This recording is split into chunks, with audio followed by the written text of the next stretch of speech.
Friends, आज की video BEd छात्रों के लिए काफ़ी ज़्यादा महत्वपूर्ण होने वाली है। बीएड वर्सेस बीएसटीसी केस का फैसला सुप्रीम कोर्ट ने 11 अगस्त को दिया और बीएड को प्राथमिक से बाहर कर दिया। उसके बाद से लगातार बीएड अभ्यर्थियों के द्वारा ये मांग उठाई गई कि रिव्यू पिटीशन जो है वो दाखिल की जाए। और आपको मैं बता दूं, रिव्यू पिटीशन दाखिल करने के लिए जब कोर्ट का फैसला आता है उसके बाद 1 महीना मतलब 30 दिन का समय जो है वो मिलता है, लेकिन अभी तक रिव्यू पिटीशन दाखिल नहीं की गई है। और दाखिल ना होने के पीछे वजह क्या है, जबकि यहां पर आपको मैं दिखाऊंगा कि बीएड का पक्ष काफी ज्यादा मजबूत है। कंप्लीट जानकारी से आपको अवगत कराएंगे। आप लोग वीडियो में लास्ट तक बने रहिएगा और चैनल पर नया हो तो चैनल को भी आप लोग सब्सक्राइब जरूर कर लेना। तो रिव्यू पिटीशन में ये होता है, जब सुप्रीम कोर्ट का फैसला आता है उसके बाद जो भी चीजें कोर्ट के द्वारा आपके द्वारा नहीं पहुंचाई जाती हैं, जो वादी होते हैं उनके द्वारा, तो उन चीजों को बाद में प्रथम दृष्टया रखा जाता है और वही बेंच जिसने फैसला सुनाया है दोबारा इस फैसले पर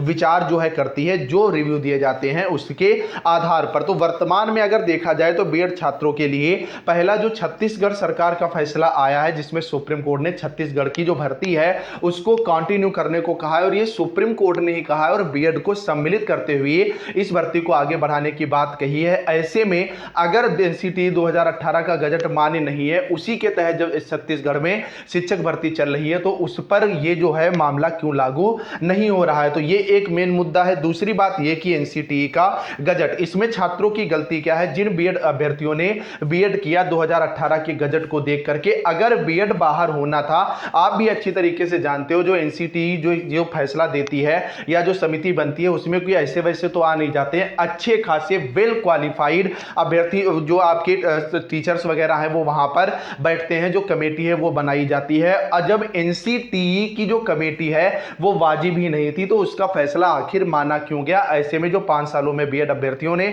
जो बीएड कर रखा है, इनको तो कम से कम मौका मिलना ही चाहिए, स्पेशली 2018 से 2022 बैच तक के अभ्यर्थियों को। तीसरी बात ये कि जैसे यूपी के अंदर एक बड़ी शिक्षक भर्ती हुई 68,500 की 69,000 शिक्षक भर्ती हुई, जिसमें 28 जून 2018 के गजट के आधार पर ही लाखों की संख्या में बीएड के अभ्यर्थी शिक्षक बने हैं और वर्तमान में वो नौकरी कर रहे हैं, जबकि उन्होंने ब्रिज कोर्स नहीं कर रखा है। तो अगर वो वहां पर सारे के सारे मानक पूरे कर रहे हैं जो प्राथमिक शिक्षक के लिए होने चाहिए, तो जो अभ्यर्थी जिन्होंने 2022 बैच तक बीएड किया है वो क्यों नहीं, मतलब इन अभ्यर्थियों को इस आधार पर शामिल जो है वो किया जाना चाहिए। और सबसे बड़ी बात कि फैसले में देरी, आखिर जब ये बीएड को बाहर ही करना था तो फैसले में इतनी देरी क्यों हुई। 2021 में ये केस पड़ा था, 2023 में इसका जो है वो फैसला आ रहा है, तकरीबन 2 साल का समय लगा जा रहा है। ऐसे में इस बीच में जैसे केवीएस की भर्ती आई या अन्य जो भी भर्ती आई, बिहार शिक्षक भर्ती वगैरह, टेट हुई, सीटेट हुई, अगर अभ्यर्थियों को ये पहले ही पता चल जाता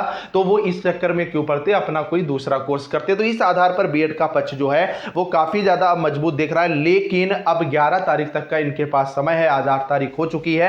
अब रिव्यू पिटीशन में देरी इसलिए हो रही है, जो भी है इससे संबंधित उनसे जो मेरी बात हुई उन्होंने स्पष्ट किया कि सबसे बड़ी प्रॉब्लम जो है वो फाइनेंशियल प्रॉब्लम आ रही है। आप अच्छी तरीके से जानते हैं कि अभी तक जो केस लड़े गए हैं उसमें इतना ज्यादा खास देवेश शर्मा जी ने किस तरह से मैनेज किया है वो वही जानते हैं कि इतना ज्यादा बीएड के अभ्यर्थी सपोर्टिव नहीं है जितना डीएलएड के अभ्यर्थी सपोर्ट करते हैं। वो हर बात पर अच्छा खासा वो जो है डोनेट करते हैं, लेकिन बीएड के अभ्यर्थी इस स्तर पर काम नहीं कर पाते। यही वजह की फाइनेंशियल प्रॉब्लम आने की वजह से ही यहां पर रिव्यू पिटीशन पर अभी तक बीएड छात्र संघर्ष जो है वो आगे नहीं बढ़ पाया है। तो अगर ऐसी कोई बात आती है आपको इस चैनल के माध्यम से पता चलेगी। फिलहाल आप लोग कमेंट करके जरूर बताना कि क्या रिव्यू पिटीशन पढ़नी चाहिए, और अगर पढ़नी चाहिए तो आप लोग इसमें जो आर्थिक रूप से और साथ खड़े हैं या नहीं खड़े हैं। बाकी जाते जाते चैनल को सब्सक्राइब कर लेना जिससे हर अपडेट आपको मिल सके। चलिए बाय।